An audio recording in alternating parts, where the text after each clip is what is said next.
आनंद के साथ बैठी।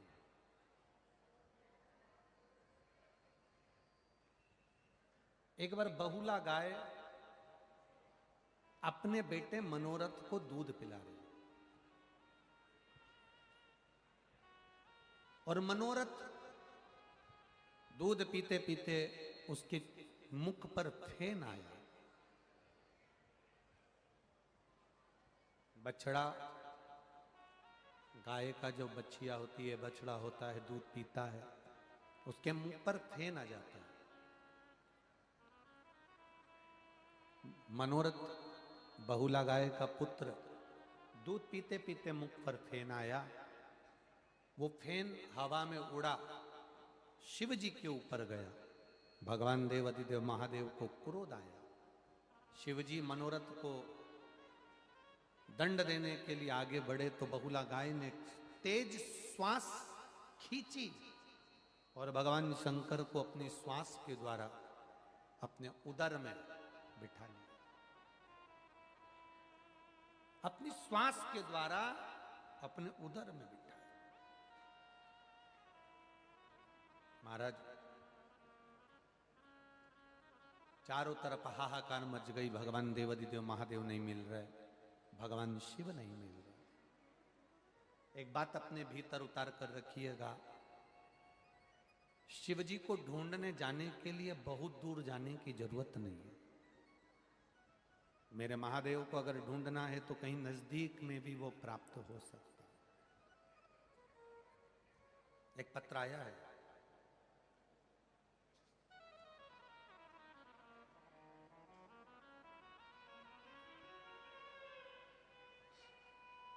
मेरी माता का नाम मंदाबाई मधुकर जाधव, मोबाइल नंबर ये है, मंदाबाई मधुकर जाधव। कहीं बैठी हो तो हाथ हिलाइएगा।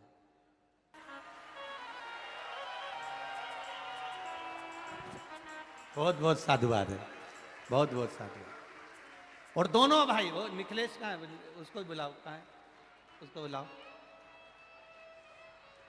साधुवाद, बहुत बहुत साधुवाद। आपके संस्कार आपको खूब आगे ले जाएं, हम तो यही बाबा से प्रार्थना करते हैं।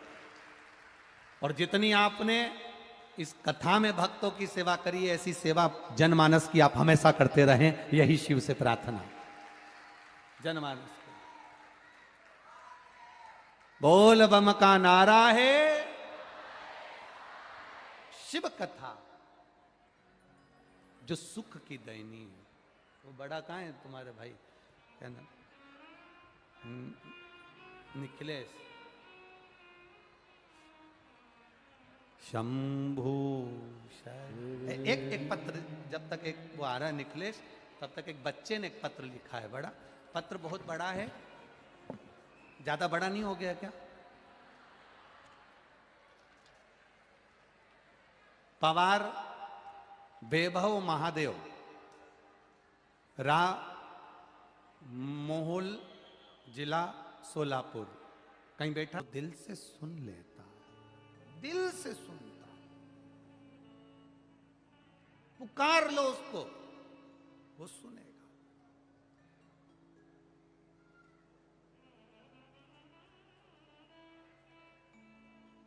अगर चोट बहुत खाली, दुनिया की गाली बहुत खाली, अब शब्द सह लिए, जगह जगह ठोकर खाली, नहीं मिल रही नौकरी, नहीं चल रहा काम, नहीं हो रहा कुछ, तो अब एक बार उसकी शरणागति में। आपको कल की परसों कहा था कि मोटर गाड़ी में बैठकर देख लिए, रेल प्लेन में बैठकर देख लिए, हाथी, बोलो बोलो, घोड़े पर बैठकर देख लिए। अब एक बार शिव महापुराण की कथा में बैठकर देख लो। एक बार उसकी कथा में पहुंचकर उसके सामने बैठकर देख लो, उसके दरवाजे पर जाकर देख लो, उसके पास बैठकर देख लो, बहुत वो संभाल। जो सुख प्लेन और ट्रेन में नहीं, हाथी और घोड़े में नहीं, गाड़ी और बंगले में नहीं, वो सुख दुनिया के लोगों को शिव पुराण में मिलता है। यहाँ जितने लोग रात को रुकते हैं, इनसे पूछना, इनका कोई रिश्तेदार भी अगर यहाँ छत्रपति संभाजी नगर में रहता होगा ना, तो भी ये उनके यहाँ नहीं गई होगी, यहीं पंडाल में पड़ी होगी, पंडाल में रह रही होगी, पंडाल में खा रही होगी, नहीं गए।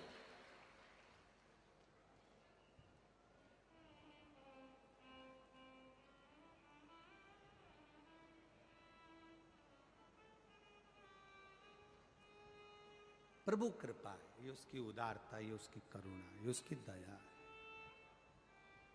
उसके बिना कुछ नहीं हो सकता। अरे बहुला गाय शिव जी को निकल गई, शंकर भगवान मिलते नहीं, सब ढूंढने का प्रयास करे, नहीं मिले। तब आराधना करी बहुला गाय की, तब उसने शिव जी को वापिस प्रकट कर। गौ माता की सेवा करना, गाय को एक रोटी देना, गाय को अपने घर में रखना, संभालना, गौ माता की सेवा में तल्लीन रहना, ये शंकर की सेवा के बराबर ही है। जब आप किसी गौशाला के लिए दान देते हो, जब आप किसी गौशाला में जाकर चारा देते हो, जब आप किसी गौशाला में एक रोटी देते हो, या अपने दरवाजे पर आई हुई गाय को एक रोटी देते हो, समझ लेना तुम महादेव की सेवा कर रहे हो, शिव की आराधना कर रहे हो। शिव आराधना है।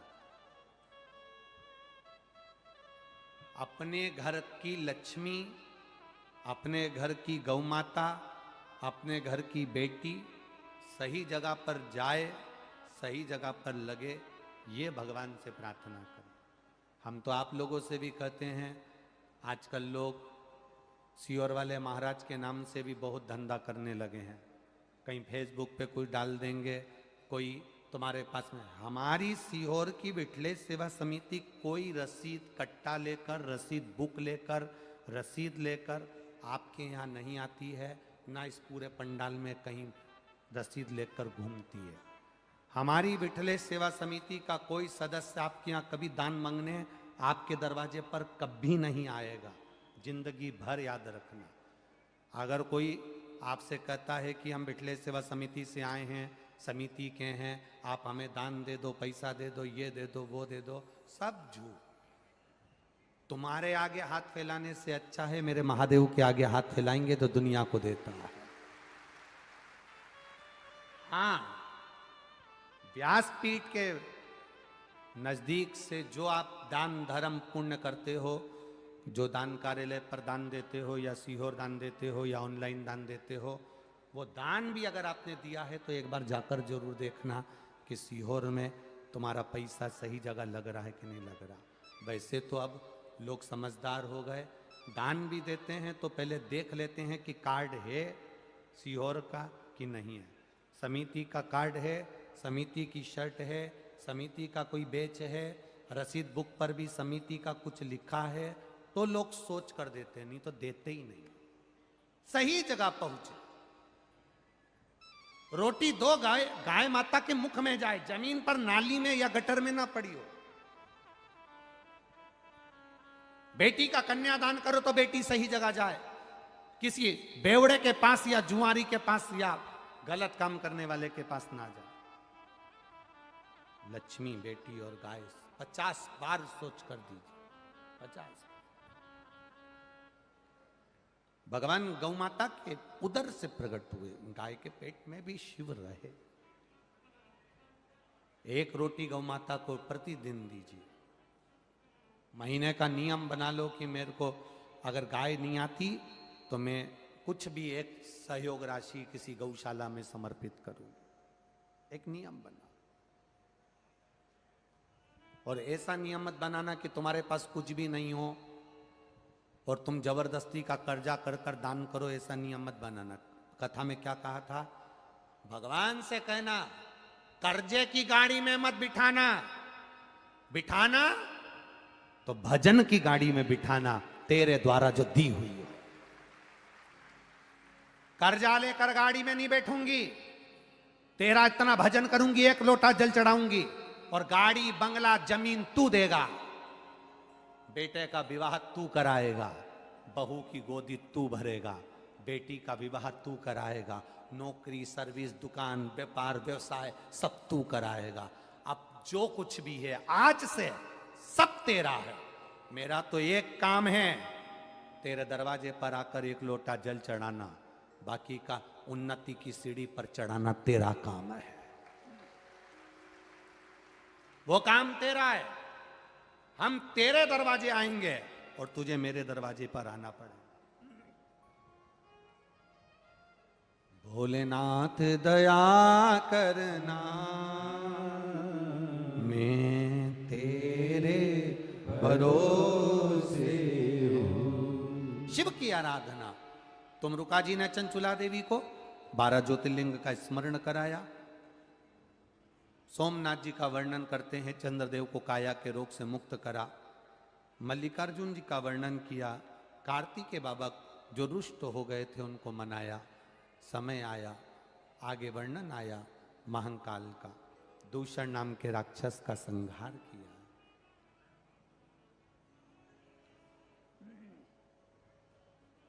कभी जिंदगी में अगर आपको मौका मिले और 12 ज्योतिर्लिंग में, जैसे अभी उज्जैन में हुई, पहले काशी में हुई, कभी मौका मिले और 12 ज्योतिर्लिंग में कहीं अगर कथा सुनने को मिले शिव पुराण की,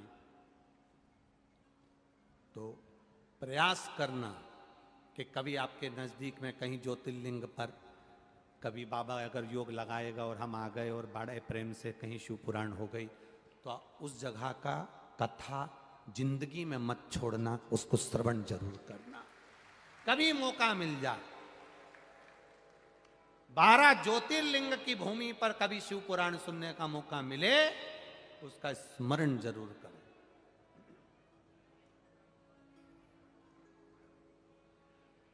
महाराज जब मौका मिल जाए, बाबा जब कराएगा तब कराएगा। आप तो उसके भरोसे छोड़कर चलते हैं कि वो कहते हैं ना, हम तो बाबा के भरोसे